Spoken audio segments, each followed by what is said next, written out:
Item number DDD 18 is 4 Corridorus punctatus.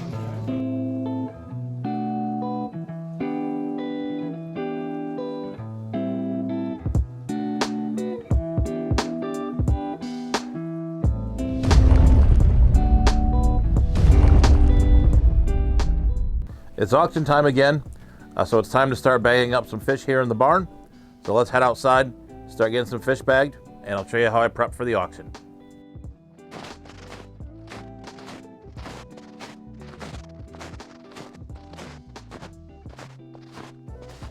So we made it into the barn. We're sitting here at my desk now. I did sign up for 30 bags of fish. Don't know if we'll really do that many, but it's time to get started with the netting process. So the first group we're going to catch here are some of these Limia isli, or tiger Limia. So I'm going to go ahead here. We'll get the dip and pour out, get some water.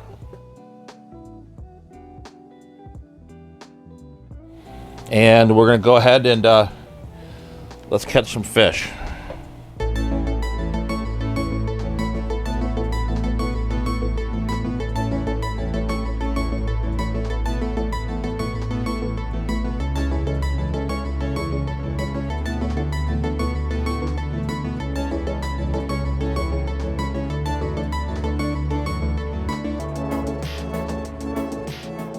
So now that we've captured the Limia isli, let me go ahead here and I'll show you how I bag the fish.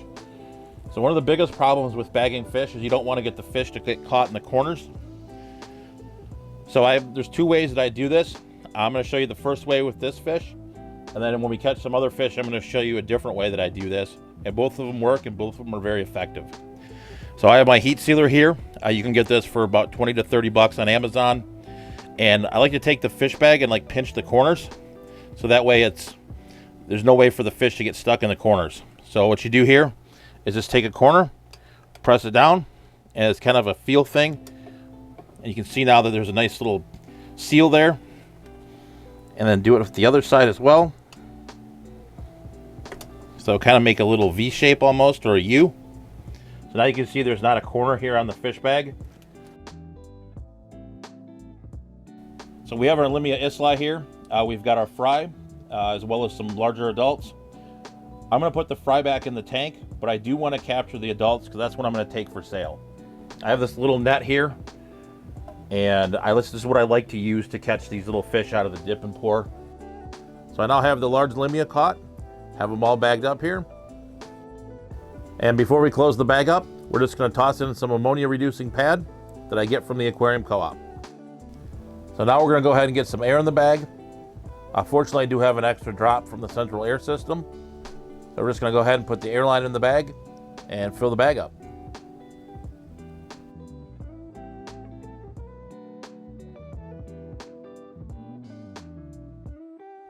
And then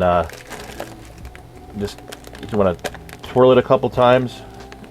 Actually, just lessen the stress on the fish. I actually will usually just twirl it with the fish twice. You want to keep the fish stabilized. And then just tie your bag. I use 2 mil bags. They're a lot easier for me to tie. I do have some 4 mils, but those are extremely difficult, at least for me to tie. And then I do like to cut off this end. That's just a personal, you can leave it, but it's just a personal preference. And then what I will do is grab a second bag.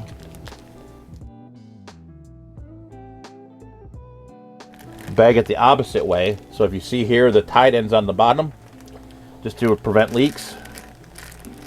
And then we're just going to twirl it around, not twirling the fish as much as possible.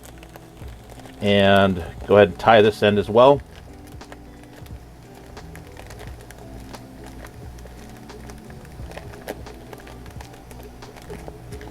On this second bag, I'll actually just leave the handle long so there's something to grab onto for the runner at the auction. Now that this bag's done, we'll go ahead and put it in the milk crate here and move on to bagging up some more fish.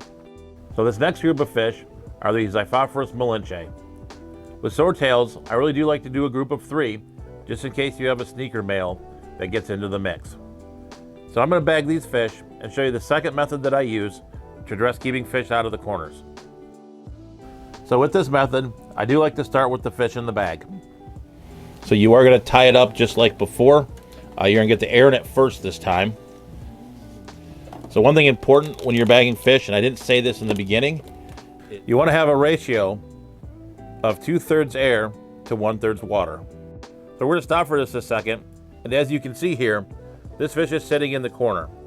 This is exactly why we want to keep the corners of the bag rounded to keep fish from getting stuck in there and possibly losing the fish. So let me get this tied up real quick, and then I'll show you what we can do.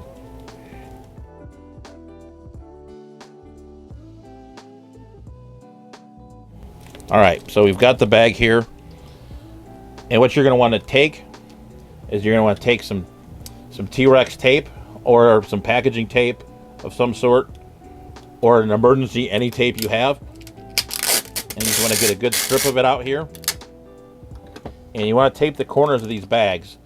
So what you do is you just push the corner in like so, and then we're going to turn it around and we're going to push, see if he's going in the corner. So you push it in, push the other corner in, and if you can see now, that fish can't get into the corner anymore. They can't get themselves stuck in the corner. And then we're going to go ahead and then basically, just like the other bag, you can cut the top off and then add the second bag, and we'll go ahead and put that away. So we've got all the fish bagged up now, and we've moved the milk crates back into the house, and it's time to get our labels put on. What I've done here is I've made some labels on the label maker, and then since I pre-registered with the Fish Club, they provide us with a couple of different things. One is they provide us with these stickers, and they basically randomly will pick the bag order based on the color of sticker. Actually, what I do think is kind of nice of them is they actually print out a label with your seller number, name, phone number, and item number already on it. So we're going to go ahead and start getting the labels on. So I'll just show you one. So this is the Limia Islay that we talked about earlier. First, we'll put on the Limia Islay label.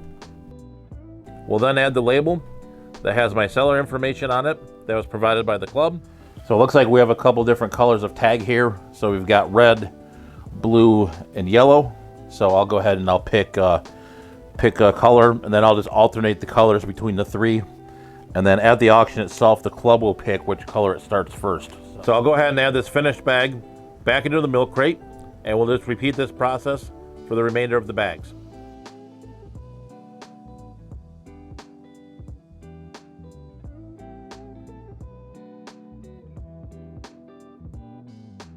So one thing I do want to talk about is what we do with our plants. Our club is a little different. We actually do not auction the plants. They go into something that's called the Buy It Now table. You do have to put a price on them if you do put them in the Buy It Now table. So for most of my plants, I just take 10 bucks and make that the number. So over the day, if they don't sell, they'll reduce in price. There's a percentage reduction. So we got everything packed up, got everything labeled, got all the tags and everything on it. I also filled out our paperwork. So we ended up with 19 fish and plants total. So let's go ahead here and get it packed up in the bin. So it's a little bit later in the evening now. Have everything packed up for the auction.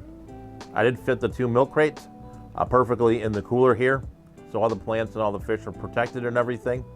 Since I am treasurer of the club, I do have all the treasury stuff in the milk crate above. And then also have the crash bag that we took a look at a couple weeks ago when we talked about going to a convention. So I find this setup works well. I really do like to pack the night before. I don't get up early enough to pack fish the morning of. The cooler keeps everything protected from 3 of the other inhabitants of the house. So we're gonna go ahead and show you those guys. I'm gonna go ahead and head to bed, and we'll get up bright and early tomorrow and head over to the auction.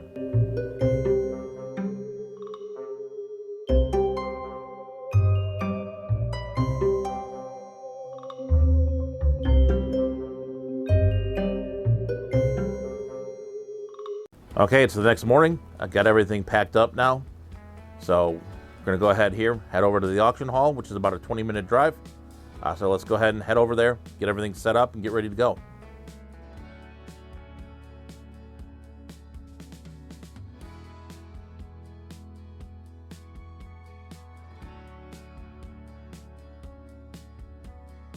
So I made it here to the auction hall. Gonna go park, get everything set up. I'll go ahead and check back in with you later once we get things set up and get things rolling a little bit. So before the auction starts, we'll take a quick look here at the raffle table. There's also plenty of bags of fish here as well. So let's settle in and get ready for the auction. Item number DDD 18 is 4 Corridorus punctatus. $7. Got $7, baby, 8. I have $7 made. $8 anyway. Everybody ready? 8, 9, 10, 11, 12, 13, 14. I have 13, we 14. $14 anyway, baby, 14. You all done? So right there. Right here.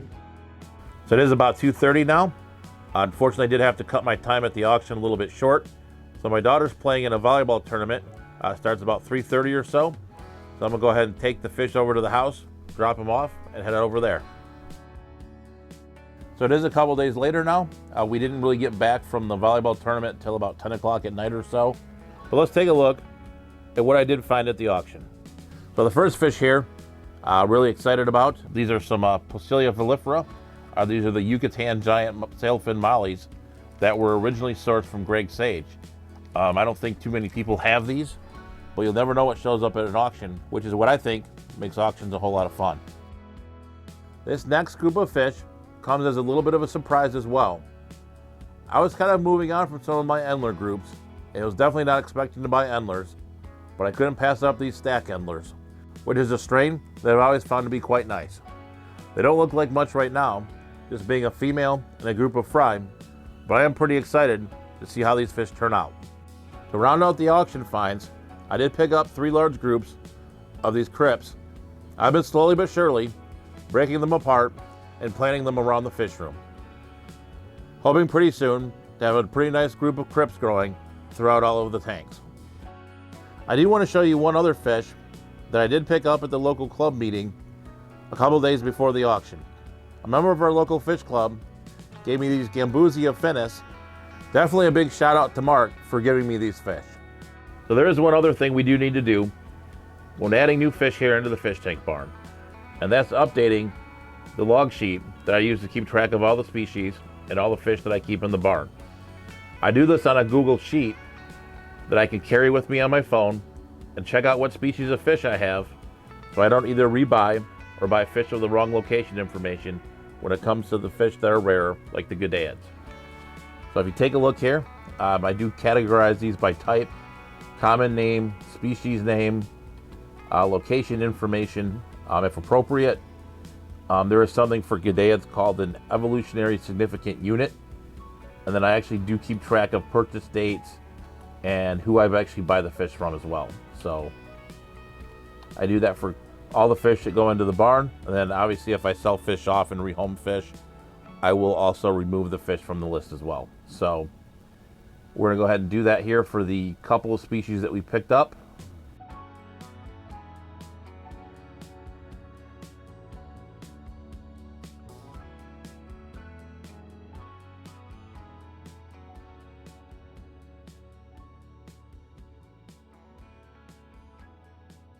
So I was definitely pretty happy with the auction overall. Sold quite a few fish, made a little bit of money, made a little bit under $200 for the fish that I sold. Also, really didn't spend too much. There is less space in the fish barn now, so you know, really can't go hog wild like I used to buying a lot of fish. I've kind of evolved in my hobby as well, getting a little bit more selective on what I purchased and what I put into tanks. Kind of worked out well that way. It was a lot of fun, good to see people out there. Was good for the club as well. So that being said, definitely hit your next club auction when they come back to your area. And stay safe out there, stay fishy, and we'll see you on the next video.